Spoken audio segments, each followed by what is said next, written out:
Hello, everyone. Welcome to the Blue Wave. I'm your host, Max Lopez. We got a great show for you today. A lot of stuff to get to.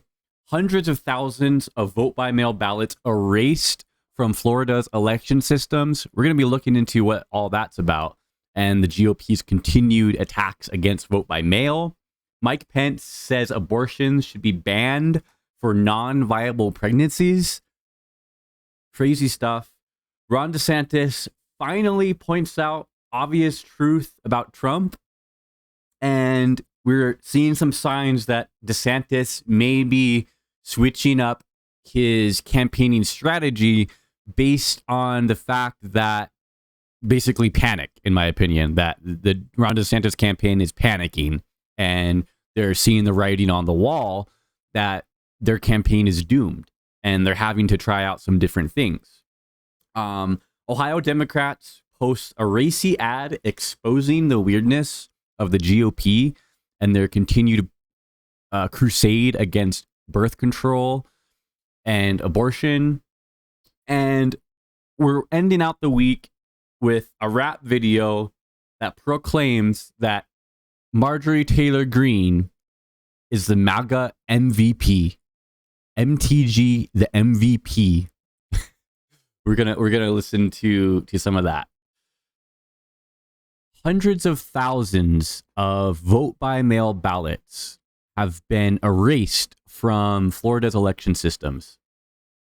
Now, we all remember Donald Trump's crusade against vote-by-mail that started before the election even happened. And the truth is that Republicans don't like vote-by-mail because higher turnouts in elections means that Democrats have a higher chance of winning because generally Democrat policies are more popular than Republican policies with the population as a whole.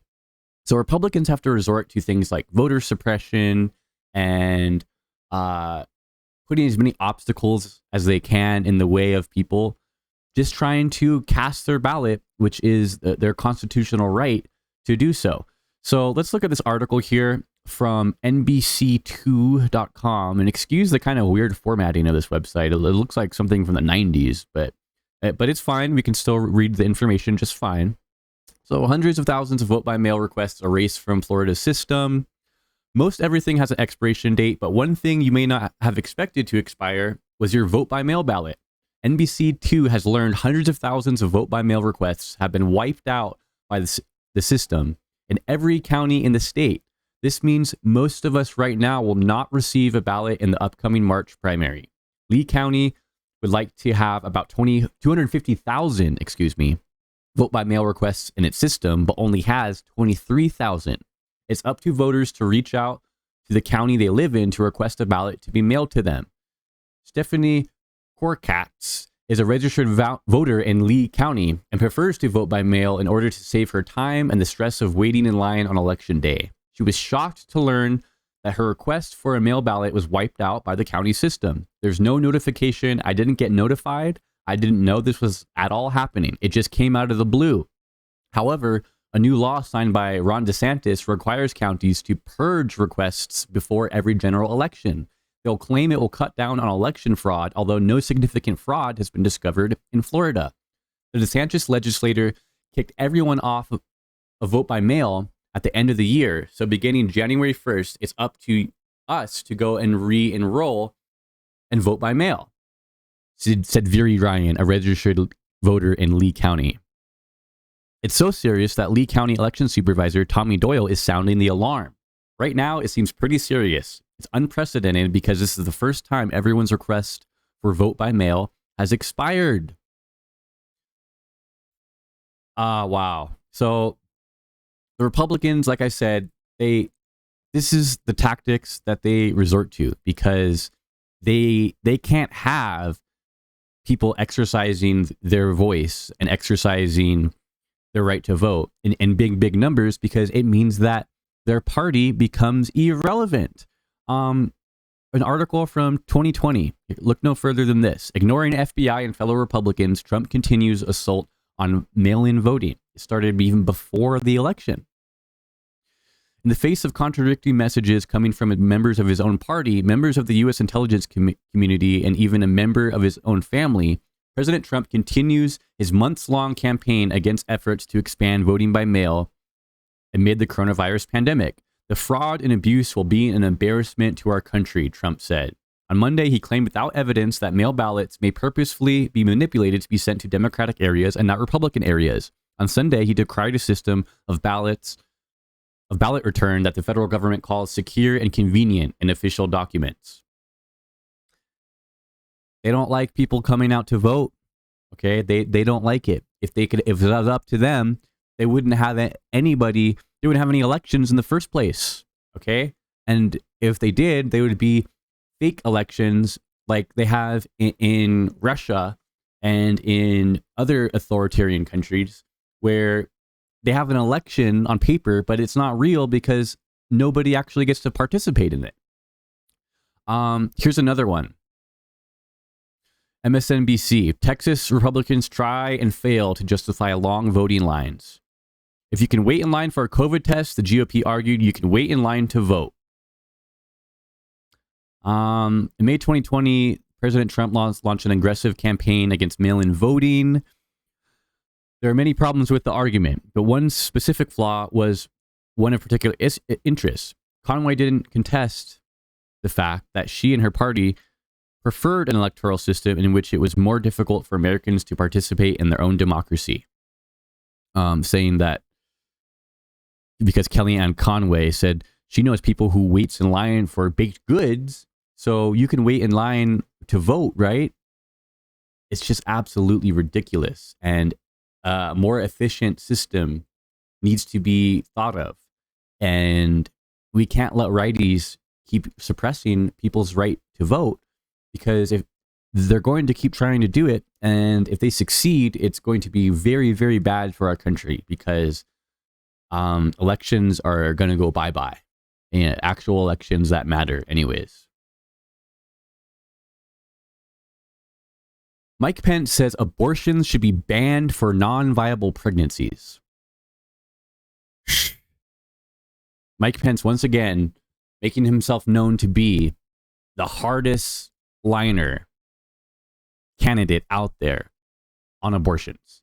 And I'm not sure what kind of campaigning strategy this is. I'm not sure how you grow your coalition of voters, of voter support with this sort of strategy. I don't get it, but here it is. Mike Pence says abortion should be banned for non-viable pregnancies. I'm pro-life. I don't apologize for it, Pence said in a recent interview. I just have heard so many stories over the years of courageous women and families who were told that their unborn child would not go to term or would not survive. And then they had a healthy pregnancy and a healthy delivery. Pence is the only GOP presidential candidate to publicly support a national abortion ban at 6 weeks.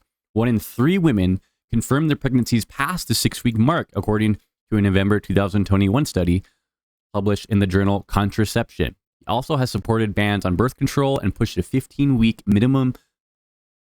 abortion ban as a bare minimum. Okay, well, Mike Pence has his stories of women who see their pregnancy through and it ends up working out all right. Well, guess what? I got a story here for you in which the exact opposite happened. And this is a reality that happens every single day all over the world, but also in the United States, where these crazy restrictive laws are being pushed. So we got the story of Savita Halapanor here. And she died because of an abortion ban.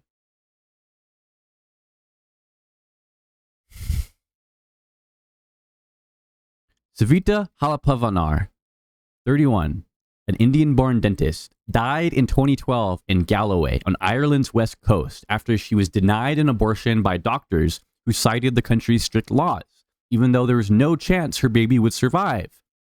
According to Ireland's official report on the case, her death shook the foundations of the traditionally conservative and predominantly Roman Catholic country and cataclysed, its pro-abortion rights movement. In a 2008 referendum, Irish people voted by 2/3 majority to legalize the procedure.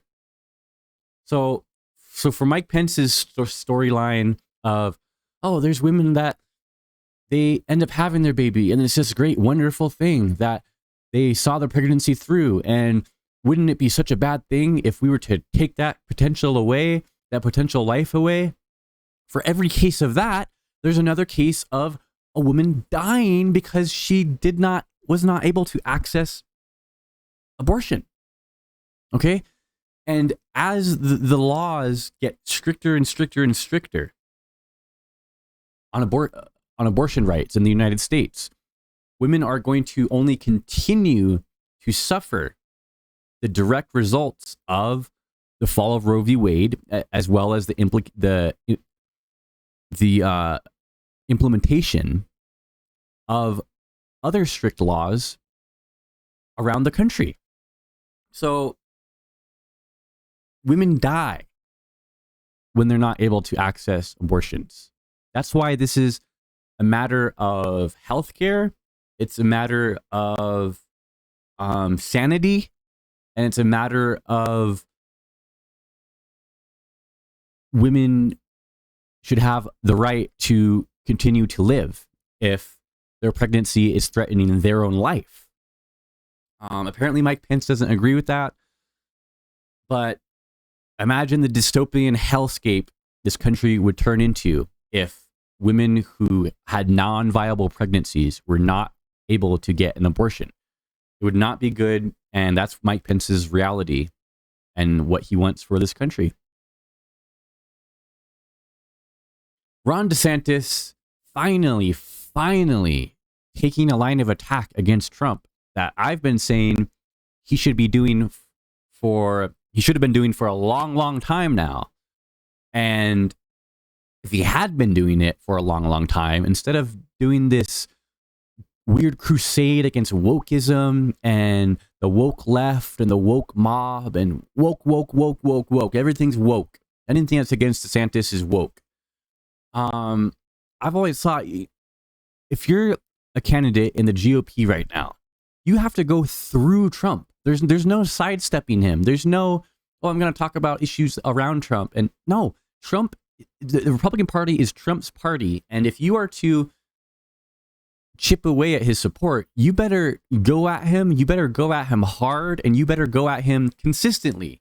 So we're going to listen to Ron DeSantis on Fox News here, saying a line of attack against Trump that I think is something that would lead to Ron DeSantis being a more successful candidate if he would just stick with this strategy rather than whatever the hell he does on a daily basis. God knows what. But here we go. Directly at Trump, insult for insult, calling him a coward and so forth. And that the rest of you just dance around for fear of offending him or his supporters. Does he have a point? I don't do insults, so that is true. I think just getting in this insult game turns voters off. It's not something I want to do. Substantively, we've been very frank at our differences with respect to the former president. I mean, for example, he promised to drain the swamp. It got worse. He did not drain the swamp. He promised to have Mexico pay for a border wall. They did like 50 miles of wall. There's massive expansive still there. He said he was going to eliminate the national debt. They added almost $8 trillion to the debt in 4 years. And of course, in 2020, he turned the country over to Dr. Fauci, and those lockdowns and the borrowing and printing really sent us on a bad course. I've been very, very frank at that, but I have no interest in attacking Donald Trump or any of these other candidates personally. I think we got to rise above that, and let's focus on the issues. You were once allies. I've got about half a minute, Governor. Did you let Trump define you by waiting too long to respond to his attacks when you were being governor and you weren't officially in the race? Not at all. I think even some of these polls, if you're going to take them for what they're worth, they say I have the highest favorability amongst Republican voters. And so I think they made a big mistake by spending all that money against me. I don't think it had its intended effect. And, you know, we have a PAC. I can't control it, but I imagine they're going to start lighting up the airwaves pretty soon with a lot of good stuff about me. And that's going to give us a great lift. So we look forward to that. A few things here.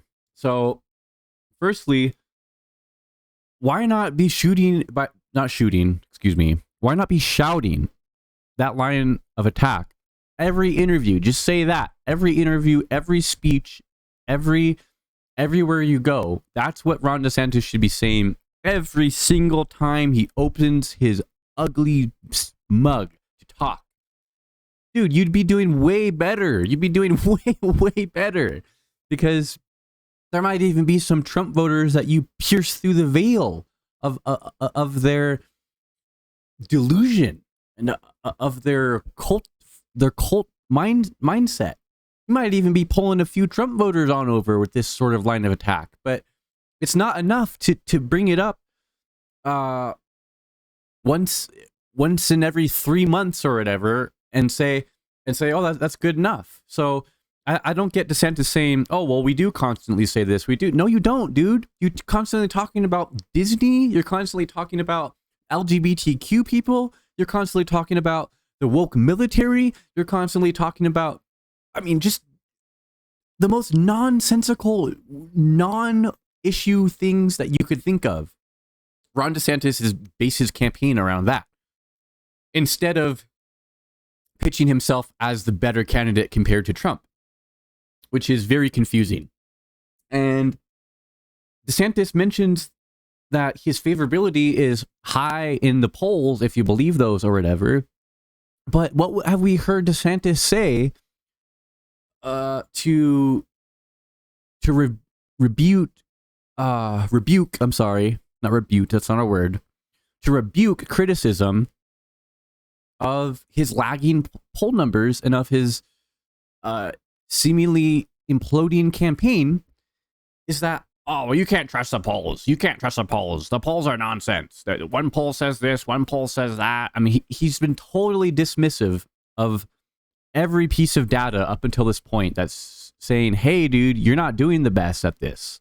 But now suddenly we're suddenly supposed to listen to the polls now because they say that he has a high favorability. Which is it, DeSantis? Do the polls not matter, or do they matter because they say you have a high favorability? I'm not sure about that. A couple more things here. We got DeSantis shedding staff amid heavy spending. New York Times, Governor Ron DeSantis of Florida has started cutting campaign staff just months into his presidential bid and has struggled to gain traction in the Republican primary. The exact number of people let go by DeSantis' team was unclear, but one campaign aide said it was fewer than 10. So 10 people, at least 10 people being cut potentially from Ron DeSantis' staff, doesn't necessarily mean that the sky is falling, but we're already starting to see signs of nervousness from within the DeSantis campaign at the fact that our strategy isn't really working, and our strategy is not helping us defeat Trump, and it's also not consolidating anti-Trump support. So we need to try something different, and this includes cutting staff. This also includes going on an interview with CNN's Jake Tapper for months and months and years, really, of DeSantis being totally unwilling to interface whatsoever with any mainstream media that is not seeking to just blow sunshine up his booty. Okay? And Fox News, that's all they've done. And it's only been recently that Fox News has started to give him some pushback about his lagging poll numbers. But what do we see now? We see DeSantis cutting campaign staff and recognizing, oh shit, this is not going good. I need to reach out to some different voters that aren't all caught up in my battle against wokeism, because a lot of people don't care about wokeism. And yeah, it's evidenced by, July 18th, this July 18th interview where,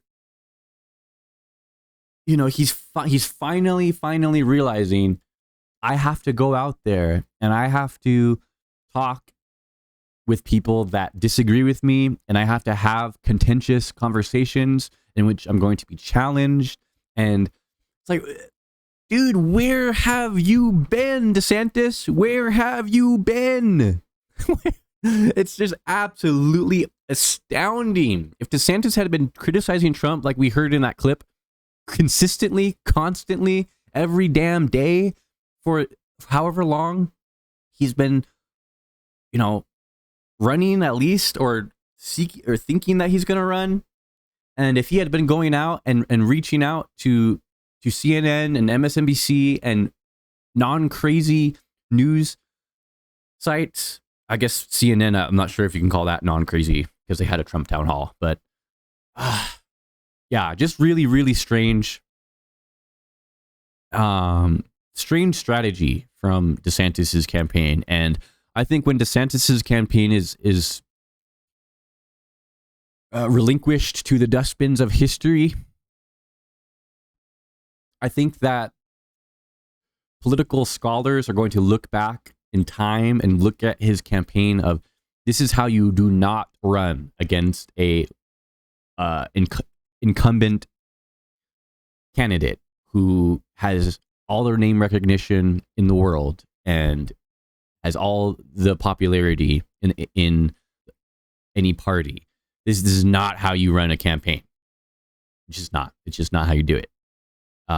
We'll see how much longer DeSantis can hold on here. But yeah, not looking too good for DeSantis. And I think that's why we're seeing a little bit of switching up of his strategy here a bit.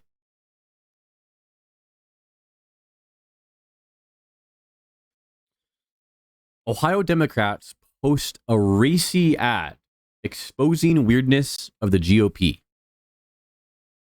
Now,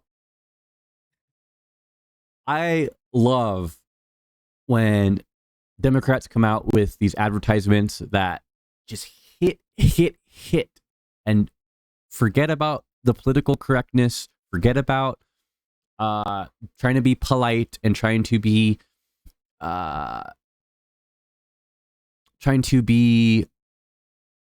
appealing to as many people as you can. Forget about it. Let's make ads that are going to elicit an emotional reaction out of people, and let's make ads that are going to expose the reality of the current modern day GOP. So here we go. We got this ad here from the Ohio Democrats. Let's go ahead and watch it. You can't use. Do you have a condom? Yeah. Sorry, you can't use those. What are you talking about? Who are you? I'm your Republican congressman.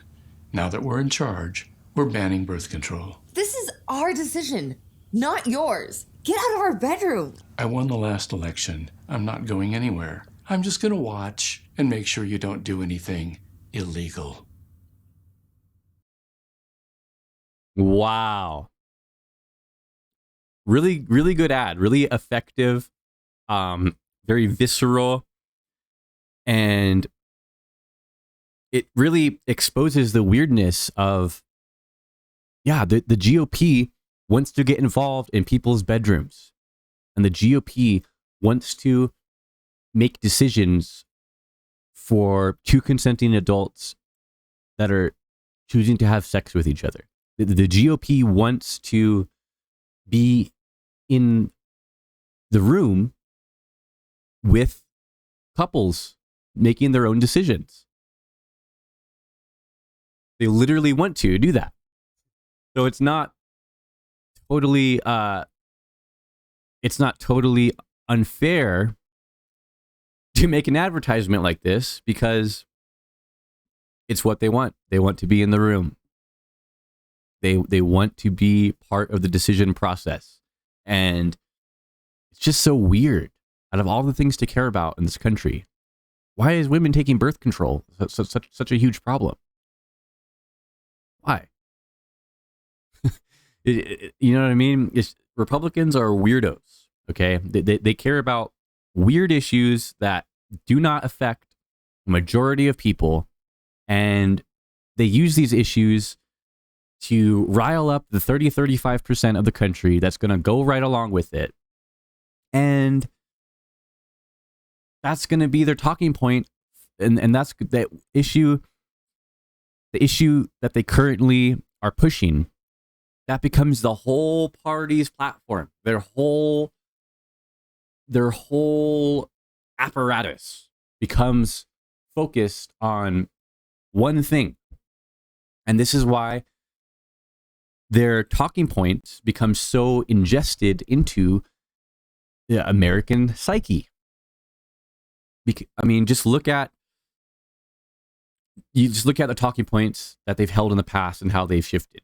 For a long time, it was just gay people. That was something that was totally they're totally against. Okay. And then Obergefell, decision happens, and it's not so cool to hate against just regular gay people anymore. So they have to shift to trans issues. And now that Roe v. Wade has fallen, the abortion has become, and further restricting contraceptive access has become one of their biggest talking points.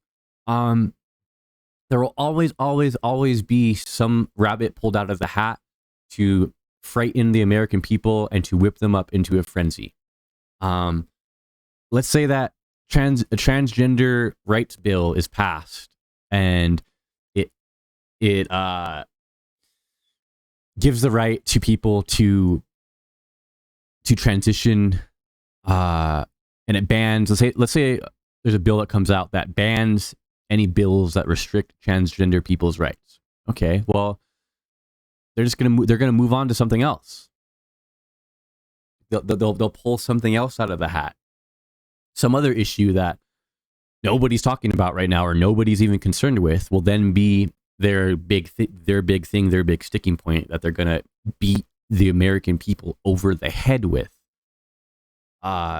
So yeah, why not call it out? Why not make advertisements exposing their weirdness? I like stuff like this. Let's see more of it from the Democratic Party. Marjorie Taylor Greene is the MAGA MVP. If you're listening to Trump's nephew, who is a MAGA rapper. I'm not sure why I said it like that. MAGA rapper. Anyways, let's just go ahead and watch this clip, because it is it's something. It's something, guys. Here we go. The Democrats are a party of pedophiles. They support grooming children. Even Joe Biden, the president himself, supports children being sexualized and having transgender surgeries. Sexualizing children is what pedophiles do to children. MTG, MAGA's MVP. MTG, MAGA's MVP. MTG, MAGA's MVP. MTG, MAGA's MVP. Democrats get back. Boom. Reporters even get slapped. They spreading all these rumors because Marjorie be spitting big facts. Deep state and the left always hating. When they gonna let Joe about that basement? Marjorie, look at the look on her face. Even Marjorie deep down knows this is cringy. Oh my God. What is this throne? Where did they get this? What is this? Let's listen to this guy's first verse again here. MTG, MAGA's MVP. MTG, MAGA's MVP. Democrats get back. Boom. Reporters even get slapped. Democrats get back. Reporters, they get slapped. Wow, some intricate rhyme schemes we got going on here. All these rumors because Marjorie be spitting big facts. Deep state and the left always hating. When they gonna let Joe about that basement? Marjorie, I really love what you do. Keep calling rhinos out, no one does it better than you, huh? A real businesswoman, AOC's a featherweight. A southern belle, a little hood, watch her shake and bake. Divorce, that's all y'all gotta bring up. Yeah, watch her drain the swamp cause she know they corrupt. She's fighting for our children, she's fighting for He brings up her divorce. Divorce. This is supposed to be some video crowning her the MVP, and he brings up her divorce. Oh my god, guys. Oh my god. I don't know if I can do this any longer. I don't know if I can continue to cover American politics any longer. So y'all gotta bring up. Yeah, watch her drain the swamp cause she know they corrupt. She's fighting for our children. She's fighting for a southern belle, a little hood. Watch her shake and bake. Divorce, that's all y'all gotta bring up. Yeah, watch her drain the swamp cause she know they corrupt. She's fighting for our children. She's fighting for our freedom. She's fighting for the Jan 6. She's fighting good versus evil. MTG, MAGA's MVP. MTG, MAGA's MVP. MTG, MAGA's MVP. MTG, MAGA's MVP. She's a boss. She don't rock with trans Tifa cause they soft. Them liberal tears can't save you, wipe them off. You know we reppin' 45, he never lost. Watch a real Georgia peach go and set it off. But I think what upsets me the most, Benny, is the fact that everyone in Washington has known about the Biden crimes for a very long time, and they've done nothing about it. But yet regular Americans... Okay, I think that's pretty much all I can handle of this. Absolutely, just pure foolishness. Pure foolishness. I want to know where they got the throne. I want to know, do they walk into a pawn shop and go, hey, we're making a fascistic music video, and queen of the fascistic movement in the US, MTG, is going to be starring in the video. You got a throne for MTG, the MAGA MVP, to sit on. Oh yeah, we got something for that, just for that in the back. What the fuck? Oh my god! And how does one get in touch with Marjorie Taylor Greene?